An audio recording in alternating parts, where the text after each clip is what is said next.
Hello and welcome to 21st Century. I'm Daljit Dhaliwal.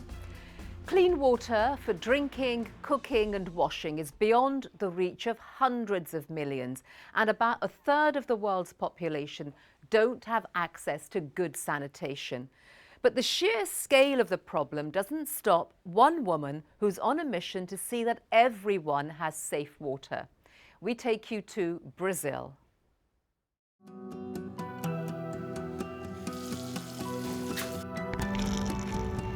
Tap water is the best example or a paradigm of democracy. If you ensure safe tap water for everyone, say in a city, in a country, it means that the pipes are the same for the richest person in that city, in that country, and for the poorest ones. And the quality of the water is the same. So poor and rich, everybody is drinking the same water. Portuguese law professor Catarina G. Albuquerque is the United Nations Special Rapporteur for safe drinking water and sanitation. She's determined to make a difference for millions of people living today without this most basic of human rights. Since her position was created by the United Nations Human Rights Council in 2008, Catarina's logged tens of thousands of miles, taking this message of inclusion around the world, examining conditions in some of the world's very poor countries like the island of Tuvalu and some of its richest like the United States. When I go on mission, I understand that the people don't even know that what we are talking about is a human right, that they are entitled to it. So I try to explain what it means, what it entails.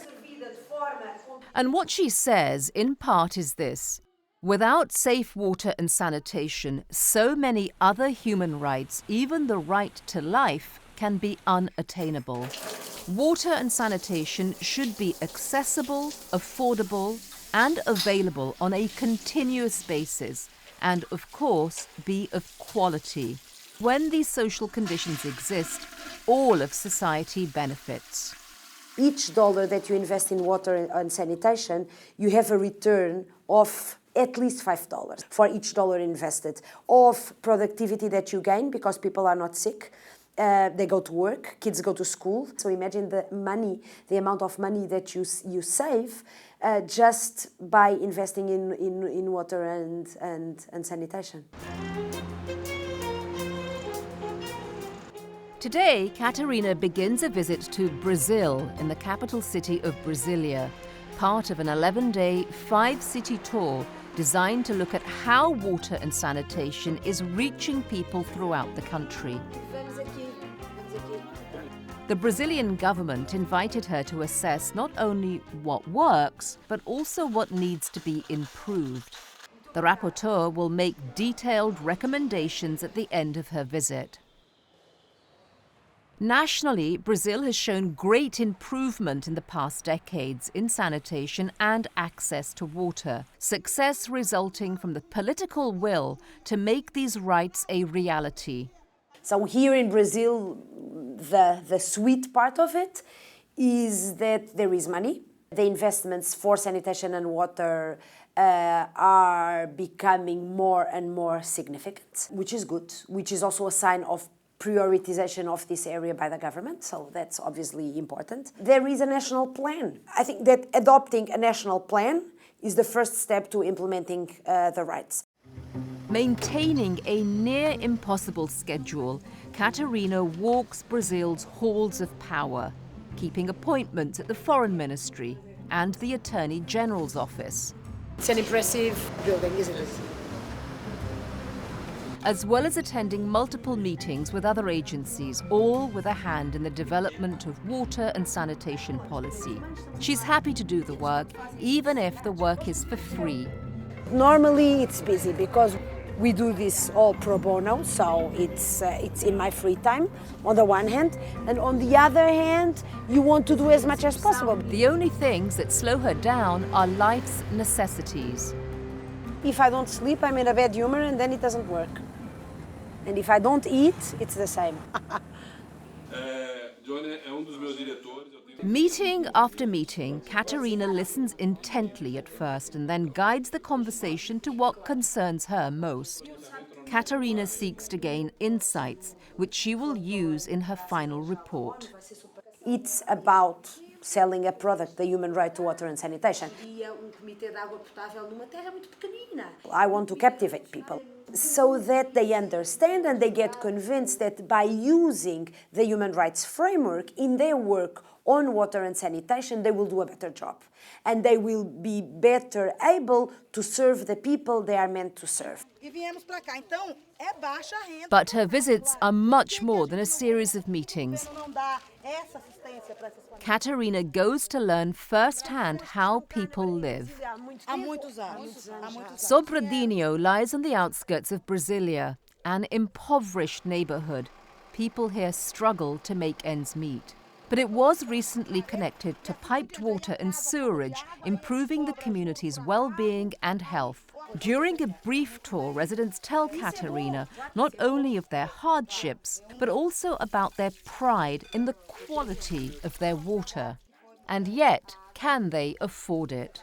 It's too much. It's between 10 and 25% of the household income. News of her visit spreads quickly and people gravitate to this small shop, water bills in hand.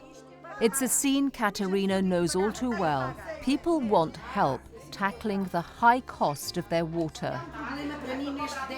You realize the hopes that they have. But I always say being a rapporteur is living with frustration. That's what I do.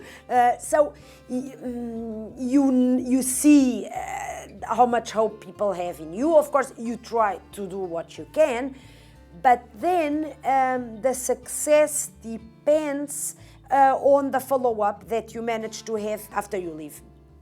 Working on the go, Katerina moves on to the next phase of her visit to Brazil. Rio de Janeiro. Already a tourist destination with its beaches, Rio is getting ready for its close-up, its moment on the world stage. First hosting the 2014 Football World Cup, and then the Summer Olympics 2 years later. Serious investments are being made in the city, including in the area of water and wastewater. But not everyone here experiences the city's prosperity in the same way. Nearly 1.4 million people live in favelas, the informal settlements and hillside slums that dot Rio's landscape. People like Avanice Melo, an unemployed single mother of 6. A vida aqui é isso aqui que vocês estão vendo, né? Precário, a gente são esquecidos. Avanice and her family get their water from this haphazard PVC piping that runs throughout this community, known as Complexo do Alemão.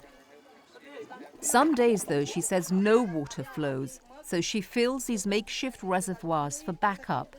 Eu pego assim, quando não cai água, quando tá caindo água na torneira, eu lavo, né? Como você ouviu, ali na pia. Mas quando não tá caindo água, aí a caixa que tá cheia, eu pego no balde. For years, Complexo do Alemão was controlled by drug gangs. But in November 2010, the police raided the area. These pacification efforts, as they're known, increased safety in the favela, enabling improvements to infrastructure and increasing connections to city systems. Aliciana Silva lives with her husband, an unemployed mason, and her 13-year-old son. They've seen the benefits of the city's police action in Alemão. E agora, graças a Deus, com essa pacificação, a gente não vê mais aqueles homens armados, aqueles tiroteios. But she too remains frustrated with her erratic water service, with random stoppages at least twice a week, despite the small fee she pays. Eu não acho assim que seja muito, porque, poxa, a água é tão essencial na vida, né? Entendeu? Eu não acho que seja muito. Só que assim, se quebrar um cano é a gente que tem que fazer. Tudo é a gente que tem que arcar, entendeu? Se for para fazer o trabalho, é meu marido que vai fazer. And there's plenty of broken PVC pipe around here, as Edson Gomes shows Catarina during her visit. He's president and founder of a local non-governmental organization. He says much of Alemão's access to the water company's tanks is basically self-service. Então elas próprias fazem suas ligações, os canos que vocês viram por toda a comunidade. Quando não é o morador quem faz, geralmente é a associação de moradores, para exatamente conseguir acesso a essas fontes que eu falei anteriormente. Na verdade, é irregular, mas não consideramos ilegal, né? Porque seria pior morrer de sede.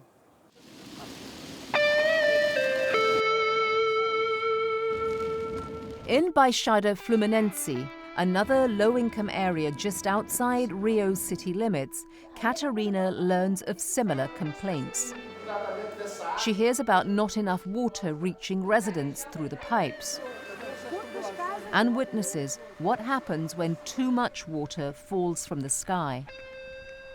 The sewage mixing the rainwater and filling the streets where people had to walk to catch a bus, to go to work or to go to school. Climbing the hillside steps of Complexo do Alemão, Catarina notices more of the rain's aftermath. Hard to miss, even if you can't see it. Of course, the smell is unbearable, and when you talk with the population, they say that the kids have skin diseases, there are problems of waterborne diseases, etc. Of course, it's all over the place. Porque tem esgoto aqui em cima, que fica caindo direto aqui para minha casa, esgoto. Se vocês forem ali atrás, tem mau cheiro terrível ali atrás. Catarina believes proactive measures must be taken to eliminate inequalities and reach the people in Complexo do Alemão and Baixada Fluminense. She acknowledges the government efforts and investments, but she wants more to be done as the current situation is unacceptable. The money is here, the possibility to do things is a reality, but then somehow people not only don't get access to water, they don't have sewage. So what are you doing? You are killing the people. You are slowly killing the people. You are reducing their life expectancy. You are sending them to hospital. You are making sure that kids have diarrhea and other diseases and they cannot go to school.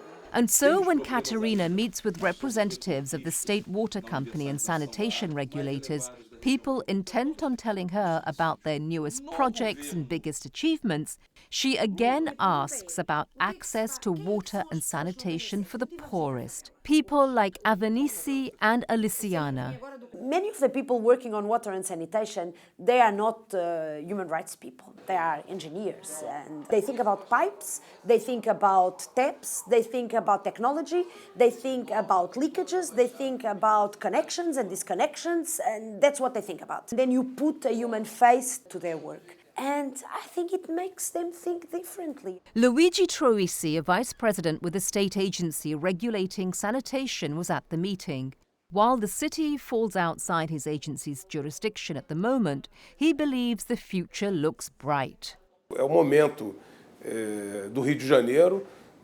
Acho que os Jogos Olímpicos, principalmente, vão atrair maiores investimentos para a cidade e, com certeza, o saneamento básico será um dos setores alcançados. Yes, it's about investments and it's about, where do you put your money? Where are your priorities? At the end of her trip and after meeting again with government officials, Catarina gives her preliminary conclusions to the press. Her full report will be shared with the Brazilian government before being presented to the Human Rights Council in Geneva. I think these missions are hard. Are hard because, no, the missions are hard because you see the injustice and it's, how shall I say it? You don't understand how it is possible that people live in these conditions. And it's the faces that then guide me when I'm preparing recommendations. What is this all about? What is human rights about? It's about the people. Independent experts like Catarina can view these situations with a critical eye. In Brazil, in spite of significant progress and political will, people are still fighting for the right to safe water and clean sanitation. Catarina believes that nobody should be left behind. They want it for themselves and they want it for their kids, and they believe it is possible, and it is possible. It is within reach.